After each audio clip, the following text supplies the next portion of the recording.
শুধু উন্নয়ন দিয়ে পলিটিক্যাল চর্চা হয় না।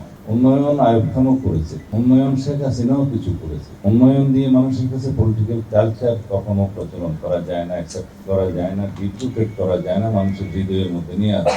আমরা যদি এই গুড পলিটিক্স যদি না দিই, ব্যাড পলিটিক্স রিপ্লেস হবে না।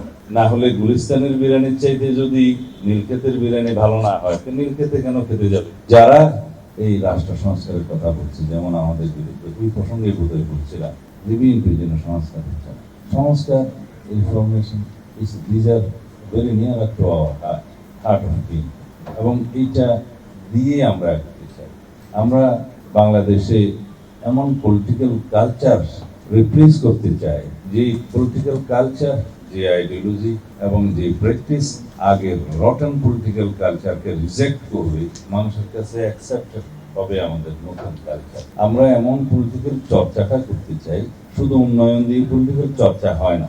উন্নয়ন আইয়ুব খানও করেছে, উন্নয়ন শেখ হাসিনাও কিছু করেছে। উন্নয়ন দিয়ে মানুষের কাছে পলিটিক্যাল কালচার কখনো প্রচলন করা যায় না, অ্যাকসেপ্ট করা যায় না, ডিপ্রুটেড করা যায় না, মানুষের হৃদয়ের মধ্যে নিয়ে আসে।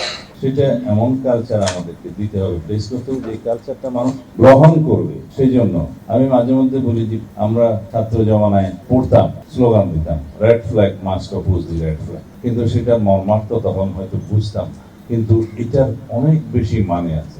আমরা যদি এই গুড পলিটিক্স যদি না দিই, ব্যাড পলিটিক্স রিপ্লেস হবে না। গুড আইডিওলজি যদি না দিই, গুড প্রোগ্রামিং যদি না দিই, গুড রিফর্ম যদি না দিই, তাহলে আগের রটেন অথবা ব্যাড এই সমস্ত কালচারগুলো, পলিটিক্যাল চর্চাগুলো কখনো মানুষ রিজেক্ট করবে না। একইভাবে র ফর্মে যদি বলা যায়, যদি আমি মুজিব কোর্টকে বলি যে এখন তোমরা গায়ে দিও না, একটা গল্প বলি, পাকিস্তান এম্বাসির এক ভদ্রলোক, তাদের তো এটা কোর্ট গায়ে দেওয়ার অভ্যাস আছে, এটা তাদের ন্যাশনাল ড্রেসের একটা পার্ট। এটাকে ওরা বলে সদরি, সদর হচ্ছে বুক, ওইটা ওই পার্সিয়ান শব্দ ওখানে উর্দু হয়ে আছে। তো সদরকে যেটা ঢাকে, সদরি, আপনারা জানেন যে জেলা সদর আসলে হচ্ছে কেন্দ্র, সদর, আর কোথাও মধ্যমণি, সদর সাহেব, সদর। এই সদরি তারা পড়ে, এবং এটা কালো পড়ে। গুলিস্তানে যখন গিয়েছে 5th আগস্টের তো বেশ কদিন পরে ওখানে অবস্থা খুব খারাপ। এই ভদ্রলোককে তাড়া করেছে কয়েক, বলে যে এই আওয়ামী লীগের সেটা এখনো বুঝাতে পারছে না।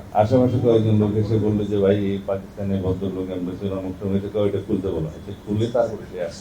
এখন সেই জন্য আমি কিছু ড্রেস এক্সপ্রেশন শুরু করেছিলাম যে আমাদের ইয়াং জেনারেশনের মধ্যে যে এটা রিপ্লেসমেন্টটা তো দিতে হবে। না হলে গুলিস্তানের বিরিয়ানির চাইতে যদি নীলক্ষেতের বিরিয়ানি ভালো না হয়, নীলক্ষেতে কেন খেতে যাবে? বিষয়টা এরকম। আমরা ছাত্র জমানার অভিজ্ঞতা বলছি আর কি। আমরা মাঝে মধ্যে নীলক্ষেতে যখন অরুচি আসতো, গুলিস্তানে ভালো পোশাক দিয়ে আরেকটা পোশাককে রিপ্লেস করতে হবে, ভালো কালচার দিয়ে আরেকটা কালচারকে রিপ্লেস করতে হবে, যদি মানুষ অ্যাকসেপ্ট করে। করার বিষয়টা মানুষের উপর, এবং গুড পলিটিক্স দিয়ে ব্যাড পলিটিক্সকে রিপ্লেস করতে হবে।